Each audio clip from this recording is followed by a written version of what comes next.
Audio Jungle.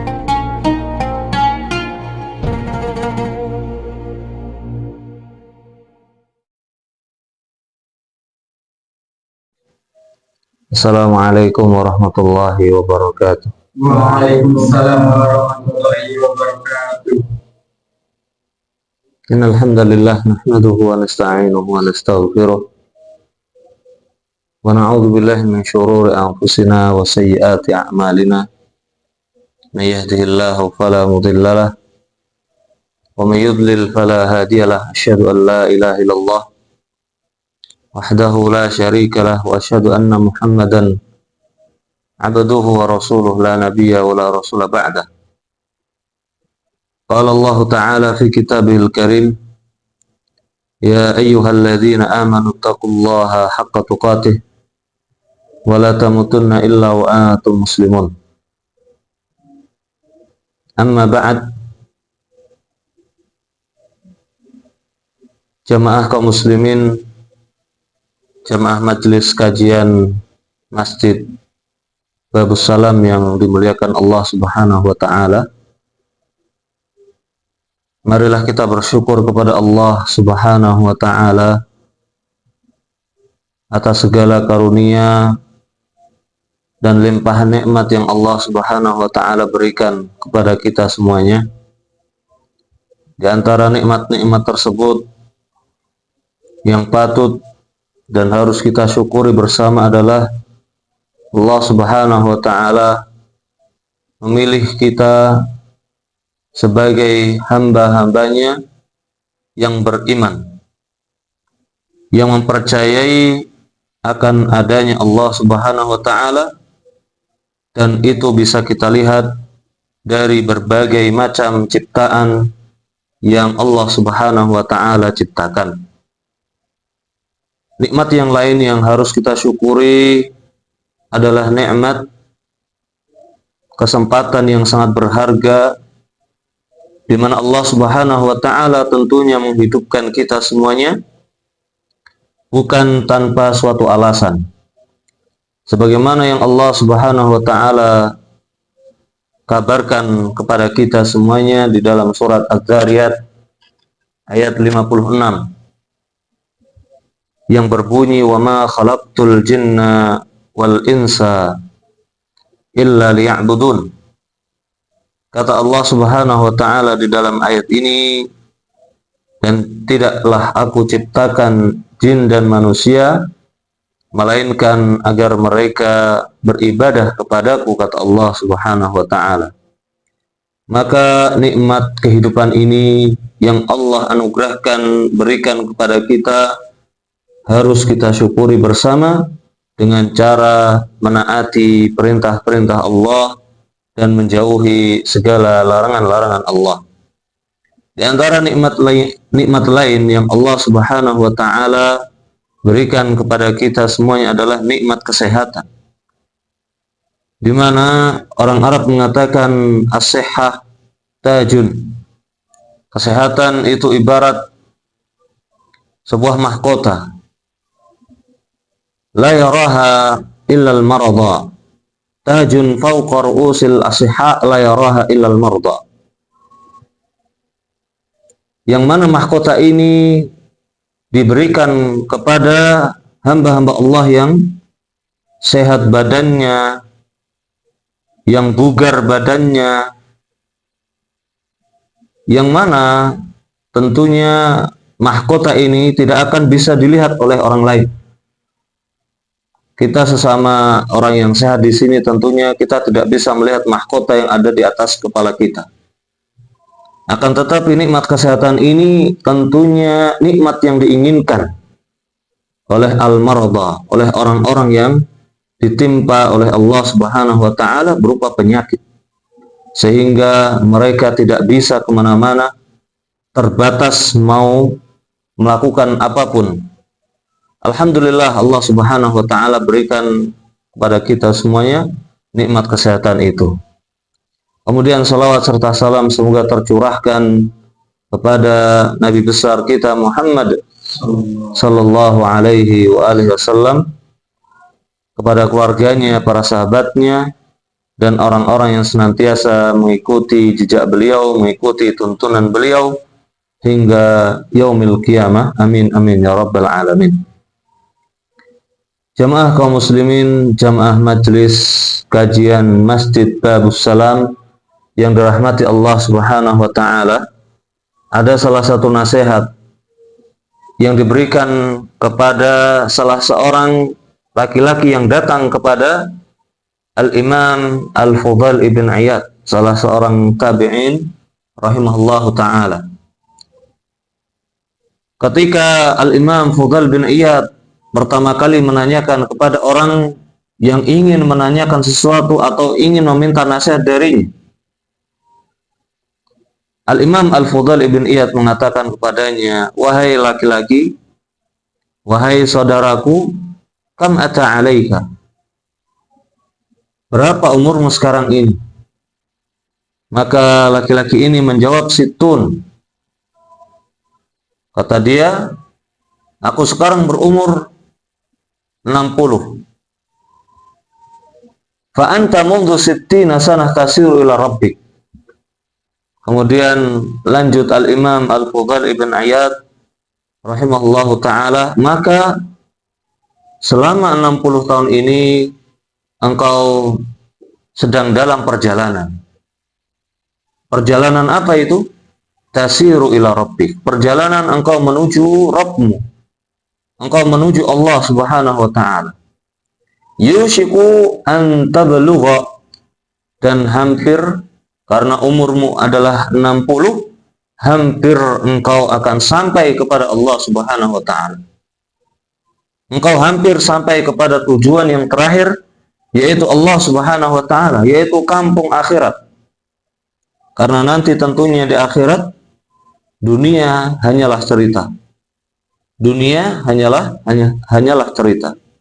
Dan Allah Subhanahu wa ta'ala tentunya menciptakan dunia ini sebagai darul amal.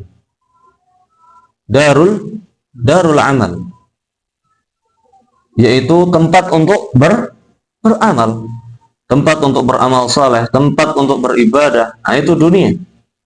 Kalau kita tidak mendapatkan balasan langsung dari Allah Subhanahu wa ta'ala, maka kita ketahuilah bersama bahwasanya dunia bukan tempat balasan. Akan tetapi kata para ulama, Allah Subhanahu wa ta'ala juga menyiapkan darul akhirah, yaitu tempat akhirat. Yang mana tempat akhirat ini adalah darul jaza, tempat di mana Allah Subhanahu wa ta'ala menyiapkan kepada kita semuanya, menyiapkan bagi kita semuanya al jaza. Apa al jaza? Balasan. Maka ini yang disampaikan oleh Al-Imam Al-Fudail ibn Iyad rahimahullahu ta'ala ketika ada yang bertanya kepadanya. Kemudian Al-Imam Al-Fudail ibn Iyad menjelaskan bahwasannya di umur engkau yang 60 tahun ini, maka engkau hampir sampai kepada tujuan akhirmu, yaitu apa? Engkau akan sampai kepada Allah Subhanahu wa ta'ala. Faqala ar-rajul, maka sang laki-laki ini menimpali apa yang dikatakan oleh Al-Imam Al-Fudail ibn Iyad rahimahullahu ta'ala. Inna lillah wa inna ilaihi raji'un. Sesungguhnya kami semua ini miliknya Allah. Allah Subhanahu wa ta'ala yang menciptakan kita. Allah Subhanahu wa ta'ala yang menghidupkan kita. Allah Subhanahu wa ta'ala yang menciptakan kita dari tidak ada menjadi kita ada sekarang ini. Makanya innalillah, sesungguhnya kita semuanya yang hidup sekarang ini semuanya milik Allah. Wa inna ilaihi raji'un, dan sesungguhnya kata laki-laki ini, sesungguhnya kami akan kembali kepada Allah Subhanahu wa ta'ala. Maka Al-Imam Al-Fudail ibn Iyad bertanya kembali kepada laki-laki ini, ata'arifu tafsirahu? Wahai saudaraku, apakah engkau mengetahui makna dari inna lillahi wa inna ilaihi raji'un? Karena jawaban yang diberikan oleh laki-laki ini hanya sebatas inna lillahi wa inna ilaihi raji'un. Sesungguhnya kami milik Allah dan sesungguhnya kami semua akan kembali kepada Allah. Maka bedanya lelaki ini dengan Al-Imam Al-Fudail ibn Iyad tentunya yakni berbeda dari segi keilmuannya, dari segi pemahaman Al-Qur'annya. Maka sebatas yang diketahui oleh laki-laki ini, kita semua ini milik Allah dan kita tentunya akan kembali kepada Allah. Padahal ada makna yang dalam dari ayat ini. Fasirhu lana ya Aba Ali. Maka laki-laki ini bertanya kembali kepada Al-Imam Al-Fudail ibn Iyad, wahai Aba Ali, kabarkan kepadaku, beritahukan kepadaku apa penafsiran dari ayat yang telah aku baca tadi. Maka jawab Al-Imam Al-Fudail ibn Iyad rahimahullahu ta'ala, faman alima annahu Abdullah wa annahu ilaihi raji'. Barang siapa yang mengetahui annahu Abdullah, bahwasanya dia adalah hamba Allah, wa annahu ilaihi raji', dan dia akan kembali kepada Allah Subhanahu wa taala, falya'lam annahu mauquf. Maka sangat-sangat bodoh ketika kita menganggap bahwasanya Allah Subhanahu wa taala tidak akan membalas amalan-amalan kita atau tidak membalas perbuatan-perbuatan kita semasa kita hidup di dunia. Allah Subhanahu wa taala tentunya yakni Dayyan, sang maha membalas, sang maha membalas amalan-amalan yang dikerjakan hamba-hambanya. Tentunya Allah Subhanahu wa taala dengan hikmahnya menciptakan di dunia ini antara keburukan dengan kebaikan, antara yang hak dengan yang batil, antara yang sunnah dengan yang bid'ah, antara yang tauhid dengan yang syirik, dan lain sebagainya dan lain sebagainya. Falya'lam annahu mauquf, kata Al-Imam Al-Fudail ibn Iyad, barang siapa yang tahu kalau dia itu adalah hambanya Allah dan dia akan kembali kepada Allah, maka ketahuilah, engkau harus tahu wahai laki-laki, wahai saudaraku, annahu mauquf, hamba yang akan kembali kepada Allah akan diberdirikan, akan dihadapkan. Untuk apa? Wa man 'alima annahu mauquf falya'lam annahu mas'ul. Dan barang siapa yang tahu bahwasanya hamba tersebut, bahwasanya dia akan diberdirikan, dia akan dihadapkan di hadapan Allah untuk ditanya, hal ya'lam annahu mas'ul, maka ketahuilah dia akan ditanya nanti. Akan ditanya nanti, ditanya tentang pertanggungjawaban atas apa yang telah dia lakukan selama dia hidup di dunia. Faman ya'mal misqala dzarratin khairan yarah wa man ya'mal misqala dzarratin syarran yarah. Wa man 'alima annahu mas'ul, dan barang siapa yang mengetahui bahwasanya dia akan ditanya, falyu'idda lis-su'ali jawaban. Seharusnya kalau kita pasti ditanya oleh Allah Subhanahu wa taala, maka hendaknya kita menyiapkan jawaban. Harus kita menyiapkan jawaban. Sebagaimana kita orang yang cerdas, hamba Allah yang cerdas adalah ketika kita mempersiapkan ujian yang akan kita hadapi esok hari dengan kita belajar. Karena kita tidak tahu soal apa yang akan keluar. Karena kita tidak tahu soal apa yang akan diujikan, yang akan kita jawab. Maka kita konsekuensinya adalah dengan kita belajar semalam suntuk, dengan kita belajar, dengan kita murojaah, dengan kita membaca, dengan kita menghafal, dan lain sebagainya, dan lain sebagainya. Maka jemaah kaum muslimin rahimani wa rahimakumullahu jami'an, kalau di dunia ketika kita menjawab pertanyaan-pertanyaan dari siapapun itu, kita bisa berbohong, maka nanti di hadapan Allah Subhanahu wa taala mulut kita akan terkunci. Mulut kita akan tertutup rapat. Apa dalilnya? Al-yauma nakhtimu ala afwahihim wa tukallimuna aydihim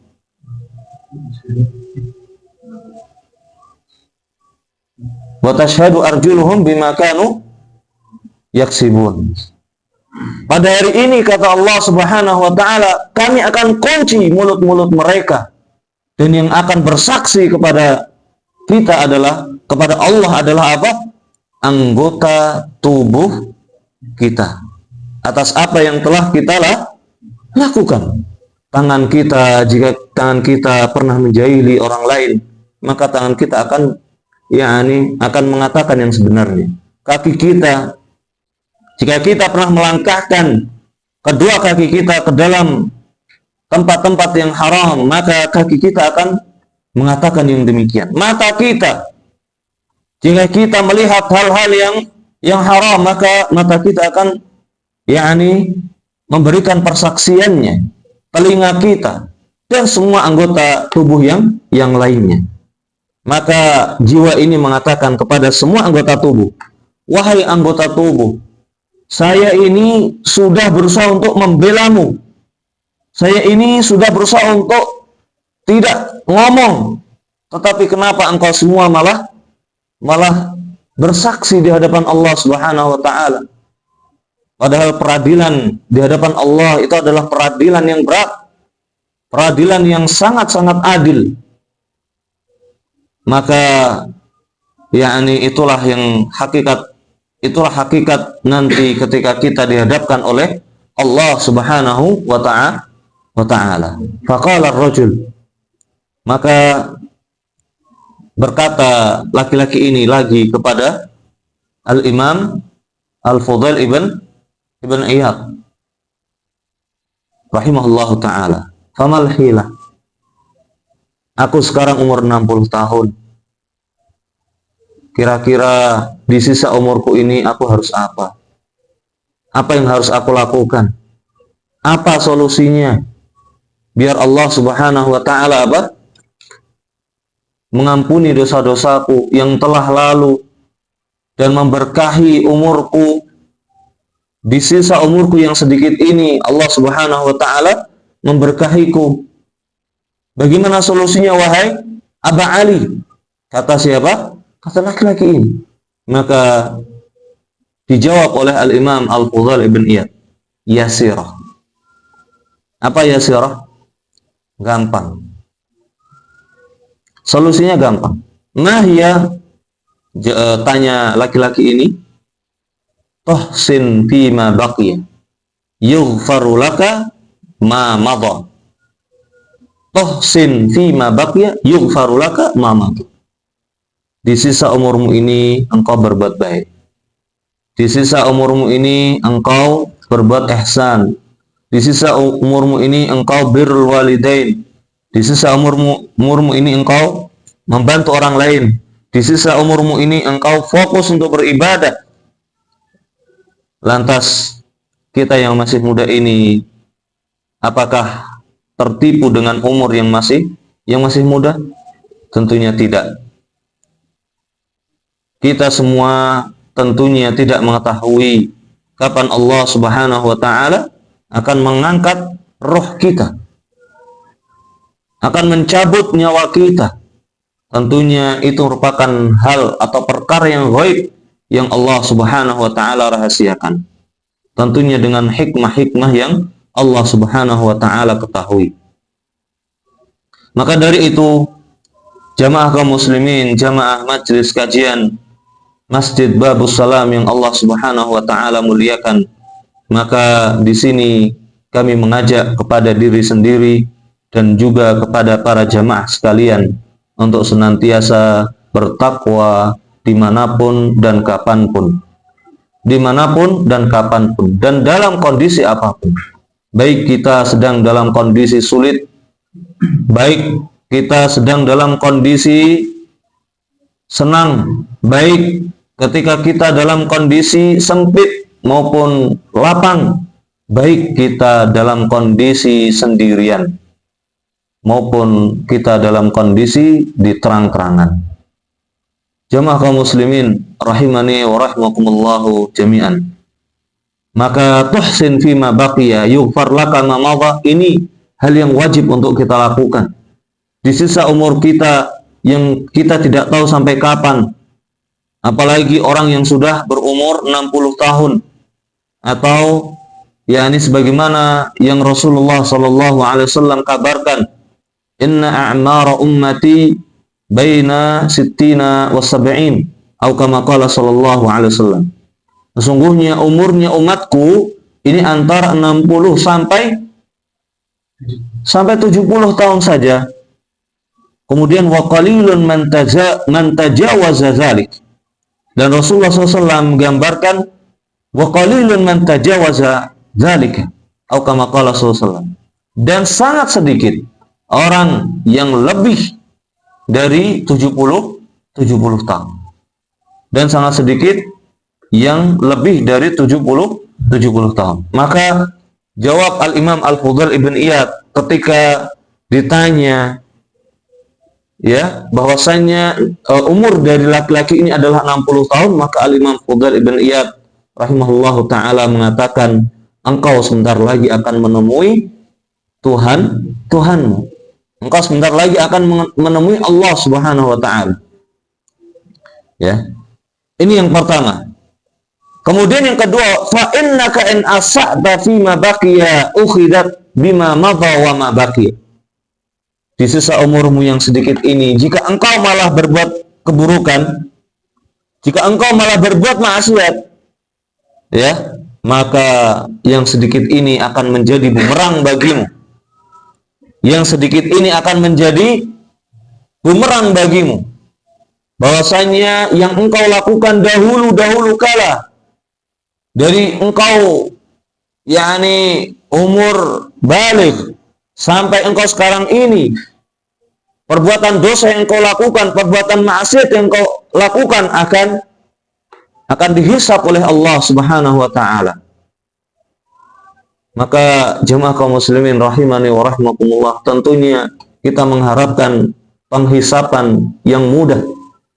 Penghisapan yang mudah yang nanti Allah Subhanahu wa taala berikan kepada kita, bukan penghisapan yang sulit, bukan penghisapan yang keras. Akan tetapi yang kita harapkan adalah penghisapan yang mudah.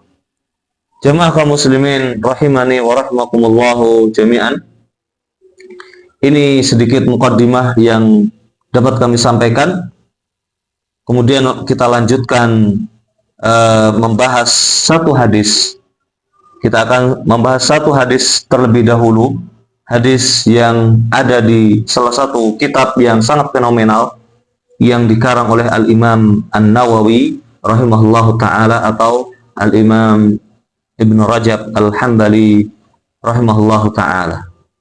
Kitab yang berjudul Al-Arba'in An-Nawawiyah atau yang lebih dikenal dengan Arba'in Nawawi. Jemaah kaum muslimin rahimani wa rahimakumullah jami'an, insyaallah di pertemuan yang akan datang,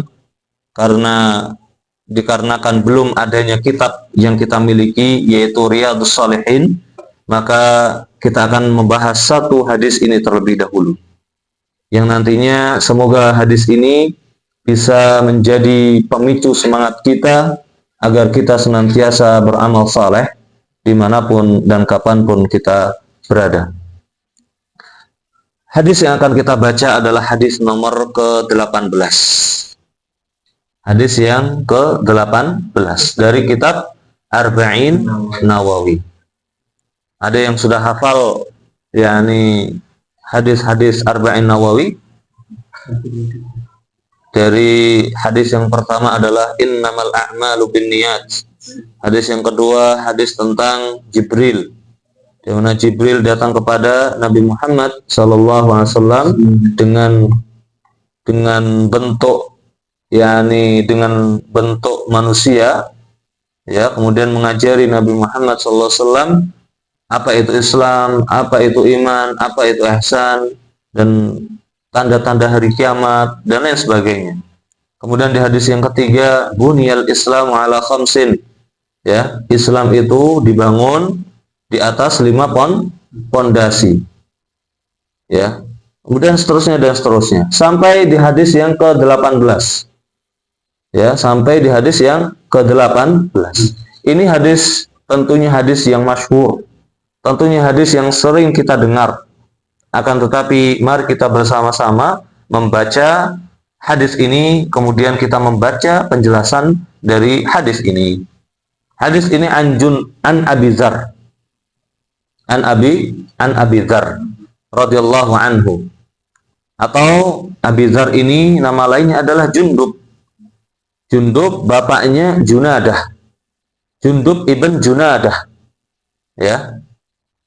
Dan diriwayatkan juga hadis ini oleh Mu'adz ibn Jabal radhiyallahu anhu, semoga Allah meridhoinya. Atau yang lebih dikenal dengan Abu Abdurrahman, karena Mu'adz ibn Jabal radhiyallahu anhu ini memiliki anak yang bernama Abdurrahman radhiyallahu anhu. An Rasulullah sallallahu alaihi wasallam, Rasulullah SAW bersabda, ittaqillaha haitsuma kunta. Masya Allah. Alhamdulillah dari kita semuanya menghafal hadis ini. Ittaqillaha haitsuma kunta wa atbi'is sayyi'atal hasanata tamhuha wa khaliqin nasa bi khuluqin hasanin. Hadis ini diriwayatkan oleh Al-Imam At-Tirmizi rahimahullahu ta'ala. Hadis ini derajatnya adalah hasan. Derajatnya adalah hasan. Dan ada yang mengatakan hadis ini derajatnya adalah hasanun sahih. Ya, ada yang mengatakan hadis ini ini derajatnya adalah hasanun sahih. 6. Kita akan kupas bersama satu persatu sabda Rasulullah SAW di dalam hadis tersebut. Yang pertama, ittaqillaha haitsuma kunta.